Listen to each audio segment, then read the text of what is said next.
প্রেমী মানুষ বিজেপি নিয়ে আসা যে আইনের সংবিধানে আঘাত দিচ্ছে সেই আইনকে প্রত্যাহার করাতে আমরা বাধ্য করব।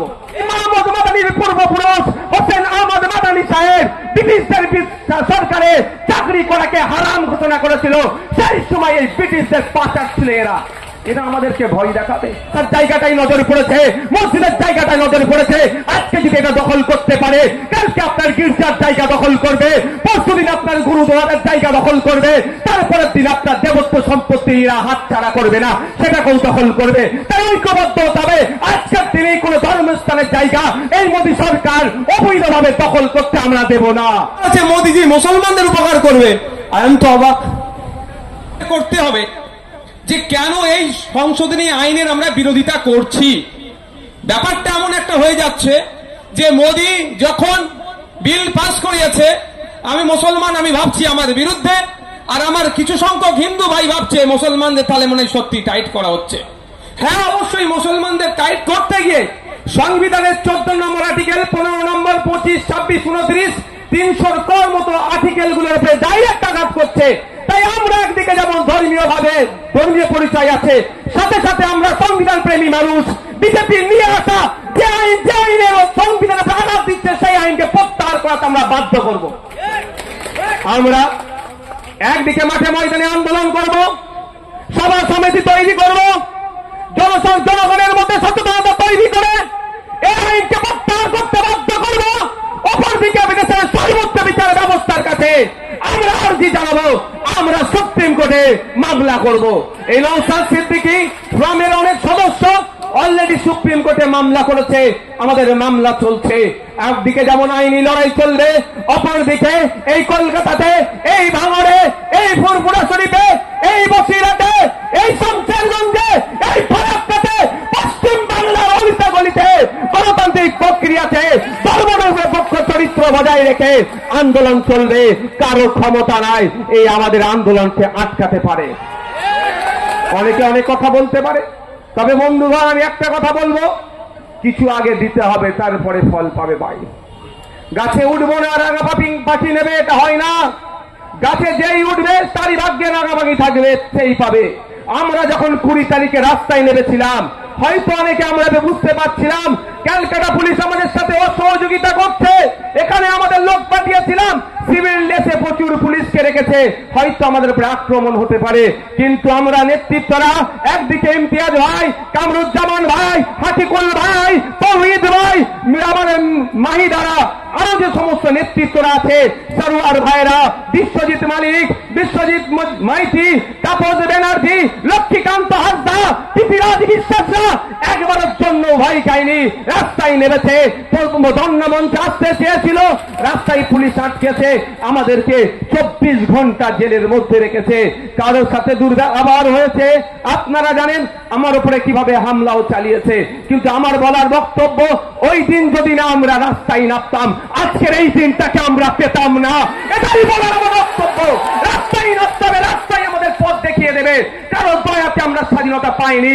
190 বছর ব্রিটিশদের বিরুদ্ধে বিনয় বাদল দীনেশ, আশফাক উল্লাহ, বিরসা মুন্ডা, ক্ষুদিরাম, ফুরফুরা ফিরাউ আক্কার থেকে শুরু করে মাতঙ্গিনী হাজিরা, শহীদ ক্ষুদিরাম বোস থেকে শুরু করে, গান্ধীবুড়ি থেকে শুরু করে, একে একে নেতাজি থেকে শুরু করে লাখো লাখো স্বাধীনতা সংগ্রামীরা রাস্তায় নেমেছিল বলে, আজকে ব্রিটিশদের বিরুদ্ধে লড়াই করেছিল বলে আমরা স্বাধীন দেশ পেয়েছি। আমরা সবাই জানি বিভিন্ন স্বাধীনতা সংগ্রামীদের। আমাকে জানেন তো 42 দিন জেলে রেখেছিল। আমি 420 দিন জেল খাটার জন্য প্রস্তুত আছি ভাই, মানুষের জন্য কথা বলে যাব। জেলে যখন ছিলাম আমি আমার দেশের বীর বাঙালি, বাংলা নিয়ে তো এখন অনেকের অসুবিধা হচ্ছে, কিন্তু এক বাঙালি স্বাধীনতা সংগ্রামীর নাম বলছি, শহীদ গোপীনাথ সাহা, যিনি 20 বছর বয়সের গন্ডি পার করেনি। ভাবতে পেরেছেন? আমাদের বয়স তো 32 বছর, আমার থেকেও 12 বছরের ছোট। এই বলে না একটু বাচ্চা ছেলে অনেক কাজ করছে। আরে আমার পূর্বপুরুষদের স্বাধীনতা সংগ্রামের ইতিহাস দেখুন। কয়েকদিন আগে দেখছিলাম আসামের মুখ্যমন্ত্রী আমাদের মাহমুদ মাদানি সাহেব সম্পর্কে অবাঞ্ছিত মন্তব্য করেছে। আমি এখানে আইবিডিআইবির মাধ্যমে সেন্ট্রালের কাছে খবর পৌঁছাতে চাই যে মাহমুদ মাদানির পূর্বপুরুষকে দেখুন, যেই সময় ব্রিটিশ পিরিয়ড ছিল, এই মাহমুদ মাদানির পূর্বপুরুষ হোসেন আহমদ মাদানি সাহেব ব্রিটিশদের সরকার করেছিল, সেই সময় এই ব্রিটিশদের পাচার ছিল এরা। এরা আমাদেরকে ভয় দেখাবে? মাত্র 20 বছরের বয়সের নিচে দেশের জন্য, ব্রিটিশ মুক্ত হওয়ার জন্য জীবন উৎসর্গ করেছে, ফাঁসির কাটে চড়েছিল শহীদ গোপীনাথ সাহা। কোন গুজরাটিকে এত অল্প বয়সে দেশের জন্য স্বাধীন হয়েছে জীবন দিয়েছে? বা এখন বিজেপি তার মাদার অর্গানাইজেশন আরএসএস এর এই ধরনের কোন ইতিহাস দেখাতে পারবেন না। সুতরাং বন্ধুগণ, আমরা বলার বক্তব্য 20 তারিখে নেমেছিলাম বলে আজকে এটা আমরা এত শান্তির সাথে করতে পারছি। 20 তারিখে আমরা 26 জন 96 জন গিয়েছিলাম, 96 জন বিভিন্ন সংগঠন, রাজনৈতিক সামাজিক সংগঠন মিলিয়ে। তো 96 জনের 24 ঘন্টা জেলের কাটানোর ফলস্বরূপ আমরা এখানে হাজার হাজার মানুষ নিশ্চিন্তে নির্বিঘ্নে বিগত 2 দিন থেকে আজ সন্ধ্যে 6টা পর্যন্ত প্রতিবাদ ধর্ণা চালিয়ে যেতে পারছি। 96 জনের তো আত্মত্যাগ ছিল। তো কোনো ভালো জিনিস সংগঠিত হতে গেলে ভাই কিছু ভাই আত্মত্যাগ করতে হবে। নওশাদ থেকে ঘুষি মেরেছে, পরের দিনে আসবো না এই করলে আর, তাহলে ওই ঘরে বসে মিডিয়ার সামনে গল্প হবে, এর বাইরে আর কিচ্ছু হবে না। যেভাবে হয়ে যাচ্ছে রাস্তায় নামতে হবে, রাস্তায় পথ দেখাবে। তাই বন্ধুগণ, আমি যে বিষয়ে বক্তব্য দেব 10 মিনিট হলে বলবে, একটু নক করে দেবেন তোমাকে, যে বিষয়ে দেবো কেন এই সংশোধনী আইন আমরা বাতিল করতে বলছি। এই আইনে বলা, মোদীজি বলছেন মুসলমানদের উপকার করবে। আমার আগের একটা বক্তা বলেছিলেন কিভাবে মুসলমানদের ক্ষতি করছে, অ্যাডভোকেট একজন বললেন না, যেই বলেছে মোদীজি মুসলমানদের উপকার করবে, আই এম তো অবাক। একটা ডায়লগ আছে না, আই এম অবাক, তো আমি ওই ডায়লগটা দিচ্ছি ভাই। তো আমরা মোদীজি মুসলমানের উপকার করবে, যে মোদীজি গরিব হিন্দুদের উপকার করে না, যে মোদীজি দলিতদের উপকার করে না, যে মোদীজি আদিবাসীদের উপকার করে না, যে মোদীজি শুধুমাত্র শিল্পপতিদের স্বার্থ ছাড়া এক পা চলে না, সেই মোদীজি না কেবল মুসলমানের উপকার করবে। যেই মোদীজি দলের লোকেরা সকাল সন্ধ্যা মুসলমানদেরকে গালি দিচ্ছে, সেকেন্ড ক্লাস সিটিজেনশিপ বানানোর চক্রান্ত চলছে, সেই মোদীজি নাকি ভালো করবে। ওই জন্য একটু আমি পড়াশোনা করতে লাগলাম এই আইনটাকে নিয়ে, বিলটাকে নিয়ে। এমনি ভাই আমি খুব গোতো ছেলে, আমি খুব প্রচন্ড কুড়ে ছেলে, বাড়ির ছোট ছেলে তো একটু কুড়ে ভাই, তারপরে কষ্ট করে পড়াশোনা করতে হলো।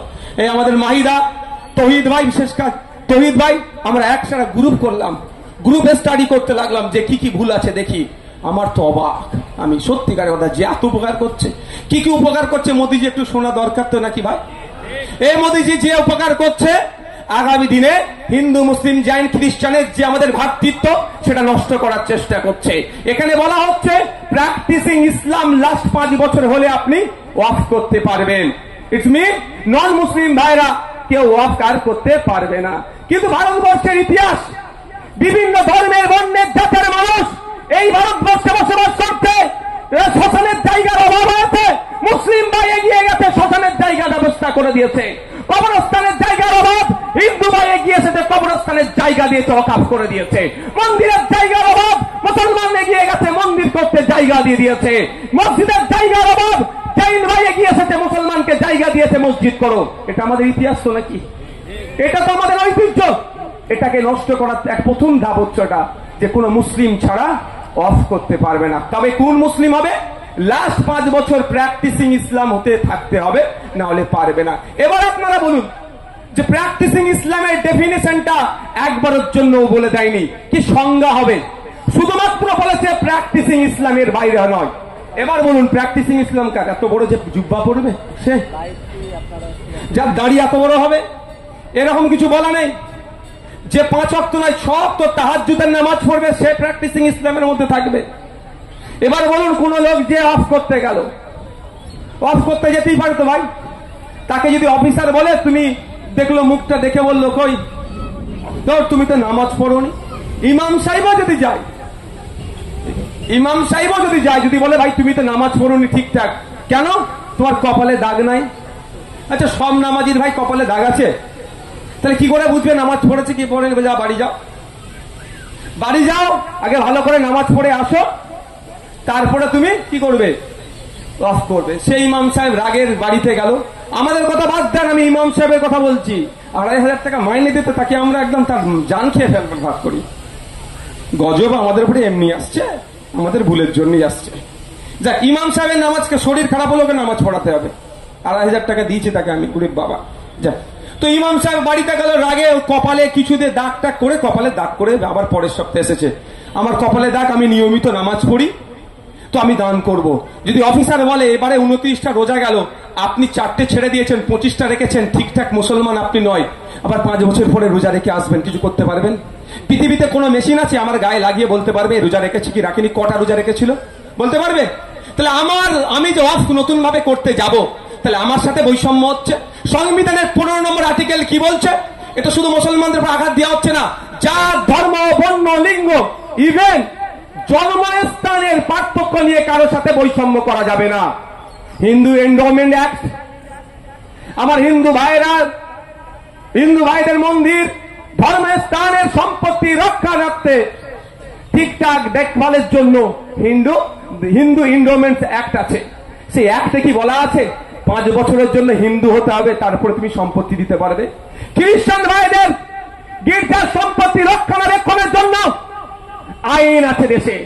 তো ওই আইনের মধ্যে কি বলা আছে যে 5 বছর ধরে আপনাকে প্র্যাকটিসিং খ্রিস্টান হতে হবে, তারপরে আপনি সম্পত্তি দান করবেন। পার্সি ভাইদের সম্পত্তির, ধর্মীয় সম্পত্তি রক্ষণাবেক্ষণের জন্য আইন আছে, সেই আইনের মধ্যে কোনো জায়গায় বলা নাই। শিখ ভাইদের গুরুদুয়ারার সম্পত্তি রক্ষণাবেক্ষণের জন্য কিভাবে চলবে, কমিটিতে কারা থাকবে, আইন আছে, সে আইনও কোনো জায়গায় বলা নাই যে আপনাকে 5 বছর ধরে শিখ হতে হবে, তারপরে আপনি দান করতে পারবেন। যদি কোনো ধর্মের জন্য শুধুমাত্র ইসলাম ধর্ম ছাড়া অন্য কোন ধর্মের বিষয় যদি এটা বলে থাকে, সংবিধানের 15 নম্বর আর্টিকেল অনুযায়ী মুসলমান ধর্মে যারা ইসলাম ধর্মের বিশ্বাসী তারা বৈষম্যের শিকার হচ্ছে। তাই আজকে আমরা এই ধর্মমঞ্চ থেকে দাঁড়িয়ে দেশের প্রধানমন্ত্রীকে বলতে চাই, আপনি হয়তো সংখ্যার জোর দেখিয়ে আপনি পার্লামেন্টের উভয় কক্ষ থেকে বিল পাস করিয়ে নিয়ে আইনে পরিণত করতে চাইলেও আমাদের দেশের সর্বোচ্চ বিচার ব্যবস্থা সুপ্রিম কোর্টে আমরা মামলা করেছি, আমরা আইনের মাধ্যমে আপনার ওই সংখ্যার বাড়িতে আমরা পেনের খোঁচাই আমরা দুর্বল করব। সংবিধান দিনের শেষে জিন্দাবাদ হবে। সংবিধানের 15 নম্বর আর্টিকেলকে কোনোভাবে আমাদের বিশ্বাস, আস্থা দেশের সর্বোচ্চ বিচারালয়ের প্রতি যে 15 নম্বর আর্টিকেলকে কোনোভাবে ভায়োলেট হতে দেবে না, এখানে বলা আছে। এটা আপনি অবাক হবেন, সারা ভারতবর্ষে মনে হচ্ছে 31 না 32টা ওয়াকফ বোর্ড আছে। এবার ওয়াকফ বোর্ডগুলো যদি লুট করে তাদের ফল্ট। ওয়াকফ বোর্ড পরিচালনার দায়িত্ব যখন ওমর ওয়াজ সাহেবরা আসবে, ওয়াকফ বোর্ডের পরিচালনার দায়িত্ব যখন আমাদের জালাল সাহেবরা আসবে, ওয়াকফ বোর্ডের পরিচালনার দায়িত্ব আমাদের যখন সাদিকরা আসবে, ওয়াকফ বোর্ড পরিচালনার দায়িত্ব যখন আমাদের বাজিদ ভাইরা আসবে, তখন আমরা ইমানদারের সাথে চালাবো, 1 টাকা এদিক ওদিক হতে দেব না। কিন্তু এখন ওয়াকফ বোর্ডে কিছু অর্ধেক চোরের দল বসে আছে। তো ওয়াকফ বোর্ডের ওয়াকফে আউলাদ যে সম্পত্তিগুলো আছে তার প্রতি বছরে রেভিনিউ হিসাবে 7% ওয়াকফ বোর্ডে জমা হয়। ওই 7% টাকা থেকে কি হয়, পড়াশোনার ক্ষেত্রে আগে লোনের ব্যবস্থা ছিল, বিবাহের ক্ষেত্রে, আবার বিভিন্ন সামাজিক কর্মকাণ্ডের জন্য ওয়াকফ বোর্ড দিত। সেই 7% গুলো ওয়াকফ বোর্ডে জমা হবে। মোদীজি মুসলমানদের ভালো করতে গিয়ে 7% এর পরিবর্তে 5% করছে। তাহলে দুর্বল হচ্ছে না শক্তিশালী হচ্ছে ভাই? 100 টাকায় আগে 7 টাকা জমা হতো ওয়াকফ বোর্ডে, এখন বলছে 100 টাকায় 5 টাকা জমা করো। মোদীজি যদি তাহলে 5 টাকা জমা করলে বোর্ড শক্তিশালী হবে না দুর্বল হবে? আর্থিকভাবে ক্ষতি হচ্ছে তো। মোদীজি যদি 7-এর জায়গায় 14 টাকা বলতো না, আমি মোদীজিকে শাবাশি দিতাম অন্তত, যে অন্তত একটা উনি ভালো কাজ করেছেন। এইভাবে দুর্বল করছে ওয়াকফ বোর্ডে। আগে ছিল ওয়াকফ সম্পত্তি নিয়ে দুর্নীতি করলে 2 বছর পর্যন্ত জেল হবে। মোদীজি এত ভালোবাসে আপনাদেরকে, সংখ্যালঘু মুসলমানদেরকে, আবার সংখ্যালঘু মুসলমানের মধ্যে থেকে তো আমার মায়েদেরকে নাকি আরো বেশি ভালোবাসে। আমরা কি দেখলাম, ওয়াকফ সম্পত্তি নিয়ে দুর্নীতি করলে 2 বছর পর্যন্ত জেলের যেখানে হতো সেইটা কমিয়ে মাত্র 6 মাস করে দিয়েছে। মানে কি, দুর্নীতি বাড়াও। মোদীজি সত্যিকারের অর্থে এই বিজেপি সরকার কেন্দ্রের যদি সত্যিকারের অর্থে ওয়াকফ সম্পত্তিকে রক্ষা করার চিন্তা ভাবনা থাকতো, তাহলে ঘোষণা দিত ওয়াকফ সম্পত্তির দিকে তোরা চোখ তুলে তাকাবি না। ওয়াকফ সম্পত্তি নিয়ে কেউ দুর্নীতি করলে এখন 2 বছর জেল, ওটাকে বেরিয়ে আমরা 12 বছর জেল দিব। তাহলে নওশাদ সিদ্দিকী মোদীজির নামে জয়ধ্বনি দিতাম, দেশের প্রধানমন্ত্রীর নামে। তা করলো না, জেলের এটা কমিয়ে দিল, মানে বেশি করে লুট করো। আর কি কি হচ্ছে, ওয়াক বা ইউজার। আমি বেশ মেজর পয়েন্টগুলো বলছি ভাই, অসুবিধা হচ্ছে না তো কারো? বলে বলবেন, আমি শেষ করে দেবো ভাই। আমাদের বক্তব্যতে অনেক এক্সাইটেড হয়ে একটা কথা বলেছে, আমি সহমত নয়। ওই কাপুরুষ বলে একজন সম্বোধন করে ফেলেছে। আমি মঞ্চের পক্ষ থেকে আমি দায়িত্ব নিয়ে ওর শব্দটা প্রত্যাহার করছি। আমি একজন প্রেসিডেন্ট মানে সভাপতি মন্ডলীর মধ্যে একজন হিসাবে এই শব্দটাকে আমি প্রত্যাহার করে নিচ্ছি। ওটা হয়তো হিট অফ দ্য মোমেন্ট বেরিয়ে গিয়েছে। আমরা কাউকে তো যে টেস্ট করিনি কে কি, সুতরাং বলতে পারবো না। ওটা মেডিকেল টেস্ট হলে বলা যাবে, তা আমি ওটা বলতে পারছি না। আমি শব্দটাকে প্রত্যাহার করলাম। আরো যদি কোনো শব্দ কারো ব্যক্তিগত আঘাত পেয়ে থাকে, আমরা মঞ্চের পক্ষ থেকে প্রেসিডেন্ট যে কোটার মধ্যে থেকে আমিও একজন, আমি সেটাকে প্রত্যাহার করছি বা আমি ক্ষমা প্রার্থী। কি বলছিলাম আপনাদের কাছে মনে আছে তো নাকি? ওয়াক বা ইউজার, সহজে যদি কি বলি, মৌখিক দান। আপনার আমার পূর্বপুরুষেরা আমাদের কিছু সম্পত্তি মৌখিক দান করে গিয়েছে। কেমন ভাবে? আপনার পাড়ায় একটা কবরস্থান আছে, এখন 200 বছর পুরাতন কবরস্থান ছিল না। কোথায় ছিল? 10টা গ্রাম পরে শীত গ্রীষ্ম বর্ষাতে লাশ নিয়ে গিয়ে ওখানে দাফন করতে হতো। আপনার দাদুদেরকে আমার অনেকের দাদুরা ডেকেছে যে তোরা 10টা গ্রাম পরে যে কবর দিস, শীত গ্রীষ্ম বর্ষাতে অসুবিধা হয়, এলে আমার ওই বাঁশবাগানের ওই ধারে নদীর গাবাতে যেখানে হোক না কেন, আমার 3 বিঘে জমি কি 2 বিঘে জমি আছে, আজ থেকে আল্লাহর রস্তে গ্রামের মানুষকে দিয়ে দিলাম, তোরা এখানে কবর দিবি। এইভাবে তো চলে আসছে ভাই। একইভাবে মসজিদ, আপনাদের বলে রাখি, আমি কদিন আগে হরিপালে একটা ওয়াকাফ সম্পত্তি নিয়ে ঝামেলাতে গিয়েছিলাম, আপনারা জানেন তো? ওই সম্পত্তিটা কিন্তু মুসলমান ভাই দান করেনি, নন মুসলিম হিন্দু সমাজের মানুষ দান করেছিল। এটা আমাদের ভাই, আমাদের ইউনিটি এটা। সেটা আবার শাসক এখন লুটে খাওয়ার চেষ্টা করছে। যাক, তাহলে ওই কবরস্থানের কাগজ আপনি পাবেন, কিন্তু ওই কবরস্থানের ওয়াকাফের কাগজ পাবেন না, মালিকানার কাগজ পাবেন। ওয়াকাফে কেন? ওয়াক বা ইউজার, মৌখিক দান করেছে। এবার হচ্ছে আমার প্রশ্ন, মোদিজি যদি বলতেন 2025 সালে এই আইন পাস হচ্ছে, আজ থেকে নির্দেশনা দেওয়া হচ্ছে মৌখিক যদি কেউ দান করে সেটা আর মৌখিক দান হবে না, সরকার সেটাকে ফিরিয়ে নেবে, সেটা করলেন না। আজ থেকে 500 বছর পূর্বেরও মৌখিক দানের সম্পত্তিটা মোদিজি লুট করতে চাইছে। হ্যাঁ, আমি এই ভাষাই বলছি। আজকে অনেকে ভাবছে মাদ্রাসার মধ্যে জায়গা যাচ্ছে, মসজিদের জায়গা যাচ্ছে, আমি চুপ করে থাকি। আরে বন্ধু, এটা মাথায় রাখবে, আজকে মাদ্রাসার জায়গাটাই নজর পড়েছে, মসজিদের জায়গাটাই নজর পড়েছে। আজকে যদি এটা দখল করতে পারে, কালকে আপনার গির্জার জায়গা দখল করবে, পরশুদিন আপনার গুরুদ্বারের জায়গা দখল করবে, তারপরের দিন আপনার দেবত্ব সম্পত্তিরা হাতছাড়া করবে না, সেটাকেও দখল করবে। তাই ঐক্যবদ্ধ হবে। আজকের দিনে কোন ধর্মস্থানের জায়গা এই মোদী সরকার অবৈধভাবে দখল করতে আমরা দেব না। লড়াইটা চালাতে হবে। কেন করছে ওয়াক বাই ইউজার? কলকাতার 10টা প্রাইম প্রপার্টি একটাই আমাদেরকে কেন মঞ্চ মানতে দেয় না জানেন? এটা বললে আবার বলবে পার্টির কথা বলে ফেলছে।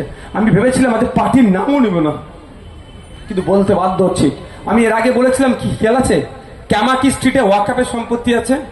আমি নাম ধরে বলে দেবো কত নম্বর দাগ, 5 নম্বর কামাকি স্ট্রিট, যেখানে তৃণমূল কংগ্রেসের পার্টি অফিসের বিল্ডিং এ, ওখানে মদে আছে, বার আছে, অনেক কিছু আছে। ওটা মুসলমানদের ওয়াকাফ প্রপার্টি লুট করে খাচ্ছে। সময় আসলে ও জায়গাও আমরা উদ্ধার করব। আমি যদি তথ্য দিয়ে বলছি, আমি যদি ভুল বলি, আমার বিরুদ্ধে মানহানির মামলা ঠুকতে বলবেন। যেটাতে তৃণমূলের পার্টি অফিস আছে, ওই 5 নম্বর কামাকি স্ট্রিট, 5 নম্বর কামাকি স্ট্রিট, ওটা ওয়াকাফ সম্পত্তি। বাংলার একজন আইকনিক পার্সন ছিলেন, বাংলার একজন নোটেবল পার্সন, ইস্পাহানিদের নাম, যার নাম ছাড়া বাংলা ইতিহাস অসম্পূর্ণ। সেই ইস্পাহানিদের জায়গা লুট করে ওরা ওখানে বার ফেলেছে, মদের দোকান, রাজনৈতিক কারবারিরা ওখানে হই হই করছে।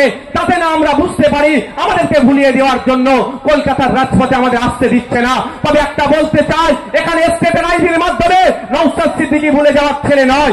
স্টেজে যারা বসে আছে, এরা বন্দুকের সামনে রাজনীতি করতে এসেছে, বন্দুকের সামনে দাঁড়িয়ে এরা সমাজনীতি করতে এসেছে, বন্দুকের সামনে দাঁড়িয়ে এরা হকের কথা বলে যাবে। সুতরাং এদেরকে জেল জঙ্কি চমকি দিয়ে এদের লড়াইকে আপনি আটকাতে পারবেন না। সময় আসবে, ওই 5 নম্বর কামাকি স্ট্রিটের ওয়াকাফ সম্পত্তিটাও আমরা উদ্ধার করব। সেই উদ্ধারে শুধু কি নওশাদ সিদ্দিকী থাকবে? মনে হয় যার ধর্ম বর্ণ নির্বিশেষে মানুষরা আমার সাথে থাকবে। তা বন্ধুগণ, এরা ওয়াক বা ইউজার করে ওই জায়গাগুলো লুটতে চাইছে। আমি আপনাদের বলি, আপনার যে পূর্বপুরুষ কবরস্থানের জন্য যে জায়গাটা দিয়েছে, সংবিধানের এই আপনার আইনের মধ্যে না আইনের বাইরে আপনার জেনে নিতে হবে। বলতে পারে যে মৌখিক দানটা অবৈধ। আরে বন্ধু, যে বলবে অবৈধ সেই বন্ধুকে আজকে নোট করে নেন। Indian evidence act 1872, Indian contract act 1872, transfer of property act 1882, এই তিনটা আইনের মধ্যে মৌখিক দানকে বৈধ বলে ঘোষণা হয়েছে। সুতরাং আপনার আমার পূর্বপুরুষেরা মৌখিক মাদ্রাসা মসজিদ দিয়ে কিছু ভুল করেনি, আইনকে মান্যতা দিয়ে বরঞ্চ আইনের একটা প্রভিশনকে তারা যথাযথি প্র্যাকটিস করেছে, তাদেরকে ধন্যবাদ দেওয়া দরকার। শুধু তাই নয়, 2000 সালে সুপ্রিম কোর্টে একটা মামলা হয়েছিল। সুপ্রিম কোর্টের মামলাটা লিয়াকত আলী গোলাম, মোহাম্মদ জামিল, 2000 সালের মামলাতে সুপ্রিম কোর্ট মৌখিক দানকে বৈধ বলে ঘোষণা করেছে। ভয়ের কিসে? ভয়টা তো আমাকে আপনাকে কে দেখাচ্ছে বলুন তো? আমাদের বড়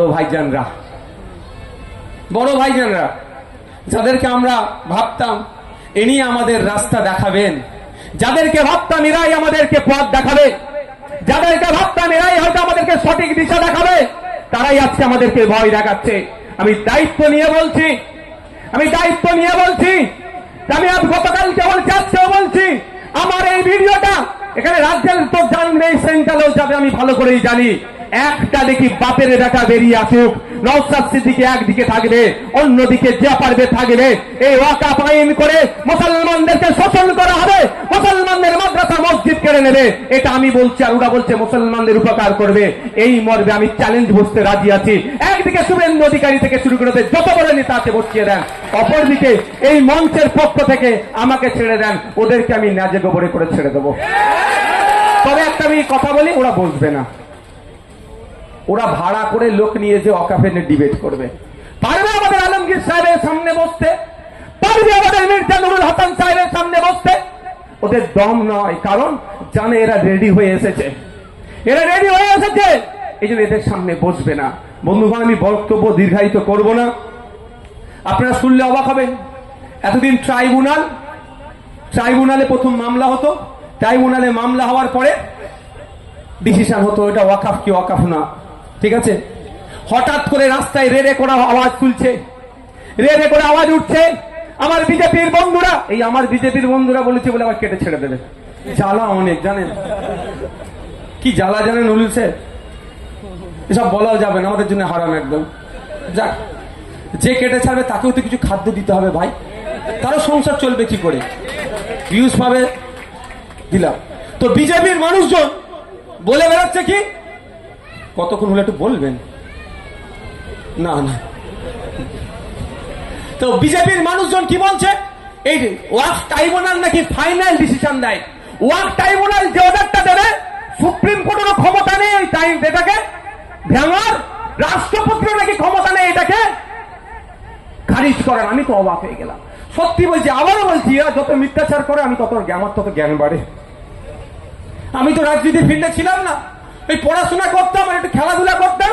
পরে আমার বড় ভাইজান একটা সংগঠন বানিয়েছে, ওর সামাজিক কাজ দেখতাম না, আমি জলসায় যেতাম না, এত মানুষের সাথে সেইভাবে মিশতাম, যে সামাজিক প্ল্যাটফর্ম যারা ছিল পরিচিত একটু ছিল। তো আমি অবাক, তো এই ধরনের আমার বিশ্বাস হয়নি। পরে আমি দেখলাম এ তো অসত্য কথা বলছে। আমি একটু পড়াশোনা করতে রাখলাম। 1976 সালে চৌধুরী শরণ সিং এর নেতৃত্বে একটা কমিটি গঠন হয়েছিল, 42তম সংবিধান সংশোধনী হয়েছিল। সেই সময়ে ট্রাইব্যুনালকে অ্যাডাপ্ট করেছিল সংবিধান, কোয়াসি জুডিশিয়ারি বলা হয়।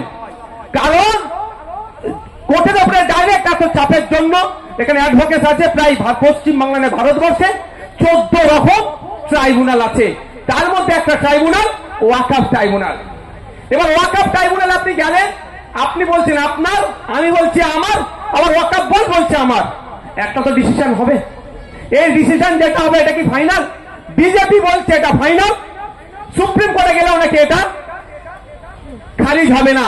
কিন্তু আমি সংবিধানের 226 কে দেখুন, আর্টিকেল 226 এ বলা হচ্ছে ট্রাইব্যুনালে যদি আপনি মনে হয় আপনার অর্ডারটা মনোভূত হল না, সিঙ্গেল বেঞ্চে যান হাইকোর্টে, সিঙ্গেল বেঞ্চের অর্ডার যদি না মনোভূত হয়, ডিভিশন বেঞ্চে যান, ডিভিশন বেঞ্চের অর্ডারটা যদি না মনোভূত হয়, আপনার প্রভিশন আছে, আপনি you can go supreme court. কিন্তু এই মিথ্যাবাদী দলেরা, জ্যোতিবাবুর ভাষায় এই বড়বড়ের দলেরা মিথ্যাচার করছে। কেমন যে তোমার মন্দিরের সামনে যদি ওয়াকাফ বোর্ড বলে এটা মন্দিরে, তো ওয়াকাফ বোর্ডের হয়ে যাবে। তোমার বাড়ির সামনে যদি ওয়াকাফ বোর্ড বলে এটা ওয়াকাফের, তো তোমার হয়ে যাবে। এই ধর্মতলা এখানে দাঁড়িয়ে যদি আমি বলি এটা ওয়াকাফের, এটা নাকি ওয়াকাফের হয়ে যাবে। আবার মিথ্যাচার করছে আমার পশ্চিমবাংলার তৃণমূলের বন্ধুর, আমাদের এমপি ভাই, আমাদের এমপি শ্রীরামপুরের 10-20 জন নাকি এক জায়গায় নামাজ পড়লে সেটা ওয়াকাফের হয়ে যাবে। এখানে মুফতি সাহেবরা তো আছেন, এই তো আছেন আমাদের মুফতি সাহেব, অনেক মুফতি সাহেব আছেন, ইসলামিক স্কলাররা আছেন। এরকম কোন প্রভিশন আছে ইসলামে? এই ধরনের প্রভিশন নাই। কিন্তু তৃণমূলের বন্ধু আগুনে ঘি ঢালছে, এটা বুঝতে হবে আমাদের। এই বিষয়টা নিয়ে বিধানসভার মধ্যে ডিবেট হয়েছিল। মমতা ব্যানার্জি কত সূক্ষ্ম চাতুর, মানে আপনাদের চালাকি করতে দেখুন। যখন আইন ছিল, আইন হয়নি, যখন বিল, তখন বিধানসভায় রেজুলেশন পাস করেছে। এখন আইন হয়ে গেছে, এখন আর রেজুলেশন পাস করছে না। তো ডিবেটে ওই বিষয়টা তুলেছিল, আমি সেটাকে খণ্ডন করেছিলাম। বন্ধুগণ, আমাদের ওয়াকফ ট্রাইব্যুনালে আপনি অবাক হবেন আপনারা, 14টা যে ট্রাইব্যুনাল আছে, 13টি ট্রাইব্যুনালের নিজস্ব কিছু আইন কানুন আছে। একমাত্র ওয়াকফ ট্রাইব্যুনাল নিজে, এই আমাদের বসুবাবু, হ্যাঁ বাবু উপরে আসেন, টাইম নষ্ট করবেন না, আমার সাথে চলে আসেন উপরে। তো ওয়াকফ ট্রাইব্যুনালের নিজস্ব কোন কোড নাই। সিভিল প্রসিডিওর যেভাবে চলে, সেম সিভিল প্রসিডিওরকে ওয়াকফ ট্রাইব্যুনাল অ্যাডাপ্ট করেছে। কিন্তু মিথ্যাচার হচ্ছে। এই মিথ্যাচারের কোনো আপনারা ভীতস্ত হবেন না। একটা শেষ কথা বলে আমি সমাপ্ত করব। বলছে নাকি যেখানে দাঁড়াবে সেখানেই ওয়াকফের হয়ে যাবে। এই মুহূর্তে পশ্চিমবাংলায় ওয়াকফ প্রপার্টি কত জানেন? সুদর্শন বসু মহাশয়কে একটু বসতে দিন না। সুদর্শন বাবু আসুন। ওয়াকফ পশ্চিমবঙ্গ 1,43,360 একর। আমি আমার নানি দাদির গল্প শোনাচ্ছি না, যদি আমার নানি দাদির গল্প শোনালেও কাজ হবে, আমি শোনাচ্ছি না। এখানে আমি ওয়েস্ট বেঙ্গলের ওয়াকফ বোর্ডের দেওয়া তথ্য অনুযায়ী বলছি, পশ্চিমবাংলায় 1,43,360 একর সম্পত্তি হচ্ছে ওয়াকফের। তারপরেই আমাদের প্রশ্ন ছিল, এই মঞ্চের একজন গুরুত্বপূর্ণ সদস্য মাস্টার তৌহিদ আহমেদ খানের আরটিআই, আমার কাছে তার কপি আছে, আমাদের তৌহিদ দা আরটিআই করেছিল। তারপরের কোশ্চেন ছিল যে কত একর সম্পত্তি, 3 নম্বর কোশ্চেনে যে বেহাত হয়ে আছে। সেই তথ্য হচ্ছে 25,287 একর, প্রায় 75 থেকে 80 হাজার বিঘা সম্পত্তি বেহাত হয়ে আছে। কিন্তু আমার এত ক্ষমতা, আমি যেখানে দাঁড়াবো সেটা আমার হয়ে যাবে। আমি আমার মানে ওয়াকফ বোর্ডকে বলছি, ওয়াকফ বোর্ড যেখানে দাঁড়াবে সেটা ওয়াকফের হয়ে যাবে। আর আমার নিজের 80,000 বিঘা সম্পত্তি আমি উদ্ধার করতে পারিনি। ওয়াকফ ট্রাইব্যুনালকে গিয়ে বলছি, মাই লর্ড, এই কলকাতার ওই পার্ক স্ট্রিটে, ওই 5 পাই কি জায়গার নাম কি গো, ক্যামাক স্ট্রিটে আমার সম্পত্তি দখল করে নিয়েছে। তুমি একটু অর্ডার করো না, যাতে আমি দখল মুক্ত হয়ে আমি পাই। সেখানেও আমি পাচ্ছি না। আমি কলকাতা হাইকোর্টে যাচ্ছি, আমি ভোট, আমি কলকাতা হাইকোর্টে গিয়ে বলছি, মাই লর্ড, পার্ক স্ট্রিটে আমার সম্পত্তি দখল করে রেখেছে, যেখানে 1 কাঠার দাম 5 কোটি টাকা, যেখানে 1 কাঠার দাম 10 কোটি টাকা, এই ধরনের ভ্যালুয়েবল প্রপার্টি দখল করে রেখেছে। তুমি একটু অর্ডার করে দাও না, যাতে আমি আমার সম্পত্তি ফিরে পাই। তাও আমি পাচ্ছি না। আমি বাধ্য হয়ে সুপ্রিম কোর্টে যাচ্ছি। সুপ্রিম কোর্টে গিয়ে বলছি, মাই লর্ড, আমার সম্পত্তি বেদখল হয়ে আছে, 80,000 বিঘা সম্পত্তি আমার এখনো পাচ্ছি না। তুমি একটু অর্ডার করো যাতে আমি পেয়ে যাই। কিন্তু তারিখ পে তারিখ আমি উদ্ধার করতে পারছি না। আমার এত ক্ষমতা, এইদিকে আমি যেখানেই দাঁড়াবো সেটাই আমার হয়ে যাবে। এসব ছ্যাবলামো বন্ধ করতে বলুন। দম থাকলে বিজেপির নেতাদের বলুন, নওশাদ সিদ্দিকীর সামনে বসে ওয়াকফ ভালো না খারাপ সেটাকে প্রমাণ কর, তারপরে জ্ঞান দিবি।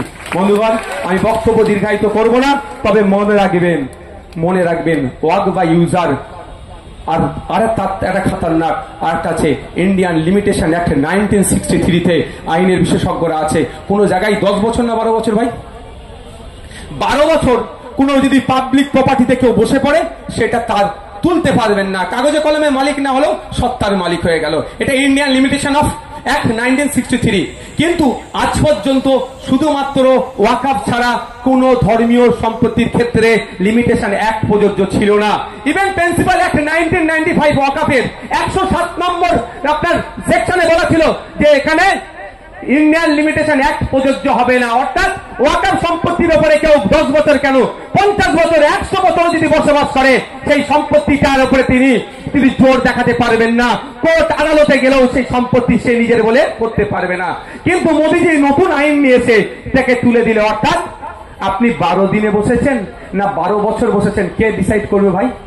কে করবে? না 12 ঘন্টা বসে যদি বলি আমি 12 বছর বসেছি কি হবে? তাহলে ঝামেলা লাখাবাদ তৈরি করে দিল। এখানেও সংবিধানের 15 নম্বর আর্টিকেলকে ভায়োলেট করা হয়েছে। কারণ আমি আপনাদের বলছি, আমি একটু মাফ করবেন, আমি একটু খোলামেলা কথা বলে কিছু জানি না, আমাকে সবাই গাল দেয়। শুভেন্দু অধিকারীও বলছে তৃণমূলের সাথে সেটিং, আর মমতা ব্যানার্জিও বলছে বিজেপির সাথে সেটিং। আরে আমাকে দুদিক দিয়ে ঠেলাঠেলি করছে, যাবো কোথায় রে? যেখানে আছি ওখানেই থাকবো। শুভেন্দু বাবুরও জ্বালা ধরছে বুঝতে পারছি, দিদিমণিরও জ্বালা ধরছে, উনি আমি ভেঙে পড়ি না, কিন্তু আমাকে বলতে হবে কিছু কথা। ভাই, আমার কোনো ভাই হিন্দু ভাই দেবত্ব সম্পত্তির ওপরে কেউ যদি 12 বছর কেন 22 বছর কেন 200 বছর কেউ বসবাস করে, সেই জায়গা সে ক্লেম করতে পারবে না, because of the Hindu endowments act অনুযায়ী। শিখ ভাইদের গুরুদুয়ারা সম্পত্তি থেকে যদি বসবাস করে 12 বছর কেন 2200 বছর বসবাস করলে, এখন পর্যন্ত যে আইন আছে জীবনে সে ওলাবিক ডিমান্ড করতে পারবে না, কারণ আইন আছে। ঠিক একইভাবে এতদিন ওয়াকফের ছিল, এটা তুলে দিয়েছে, ঠিক ক্ষতিটা হবে। আমি একটা উদাহরণ দিয়ে শেষ করব। আপনারা জানেন পীর গোরাচাঁদ আব্বাসী রহমতুল্লাহ আলাইহির মাজার আছে কোথায় বলো না গো? হাওড়াতে আছে না? 1000 বিঘা ওয়াকফ সম্পত্তি ছিল, সব সরকার একটু একটু করে খেয়েছে, কেউ বাদ যায় নাই। স্বাধীনতার আগে থেকে খাচ্ছে, খেয়ে এই তৃণমূলের আমলে পুরো পুকুর বিক্রি করে দিয়েছে, আর মাত্র 5 বিঘে আছে। কিন্তু এতদিন আইন ছিল, ওই 1000 বিঘে সম্পত্তি উদ্ধারের আইন ছিল, হয়তো সিট দ্বারা যুক্ত শাসক আমরা পাইনি বলে উদ্ধার করতে পারিনি। আমরা আশায় আছি একদিন সিট দ্বারা যুক্ত শাসক আসবে, তার দ্বারাই ওয়াকফ সম্পত্তিগুলো, দেবত্ব সম্পত্তি যেগুলো বেহাত হয়েছে, গির্জার সম্পত্তি যেগুলো বেহাত হয়েছে, রিফিউজি সম্পত্তি যেগুলো বেহাত হয়েছে, উদ্ধার করে রিফিউজি ভাইদের হাতে তুলে দেবো। মন্দিরের সম্পত্তি উদ্ধার করে মন্দিরের হাতে তুলে দেবো, মাজারের সম্পত্তি উদ্ধার করে মাজারকে তুলে দেবো, মসজিদের সম্পত্তি উদ্ধার করে মসজিদকে তুলে দেবো, যখন সিট দ্বারা যুক্ত সরকার আসবে, তাই না? কিন্তু এরা যে সিট দ্বারা যুক্ত নয় বলে একের পর এক খেয়ে নিচ্ছে। নতুন আইনে 995 বিঘা সম্পত্তি আপনি আর পাবেন না। তাহলে মোদীজি মুসলমানদের উপকার করলো না ক্ষতি করলো ভাই? এটা মাথায় রাখুন। ধন্যবাদ। পরে যদি সুযোগ দেয় এসআইআর একটু বলবো আমি। বিল পেমেন্ট বা রিচার্জের জন্য এখনো লম্বা লাইনে দাঁড়িয়ে সময় নষ্ট করছেন? তখন সবকিছু ডিজিটাল, আপনিও হয়ে উঠুন smart. Mobile recharge, DTH recharge, electricity bill payment, গ্যাসের বিল পেমেন্ট, ফাস্ট্যাগের মতো সমস্ত কিছুই এখন হাতের মুঠোয়। এমনকি প্যান কার্ডও বানাতে পারবেন খুব সহজে। আর প্রতিদিন স্ক্র্যাচ কার্ডের মাধ্যমে জিতে নিন লাকি গিফট। বন্ধুদের রেফার করেও ইনকাম করার দারুণ সুযোগ পাচ্ছেন আপনি। এখনই গুগল প্লে স্টোর থেকে কেডিএসপি অ্যাপ ডাউনলোড করুন আর আজই কাজ শুরু করুন। বিস্তারিত জানতে স্ক্রিনে দেওয়া নাম্বারে যোগাযোগ করুন অথবা ভিজিট করুন স্ক্রিনে দেওয়া আমাদের অফিসের ঠিকানায়।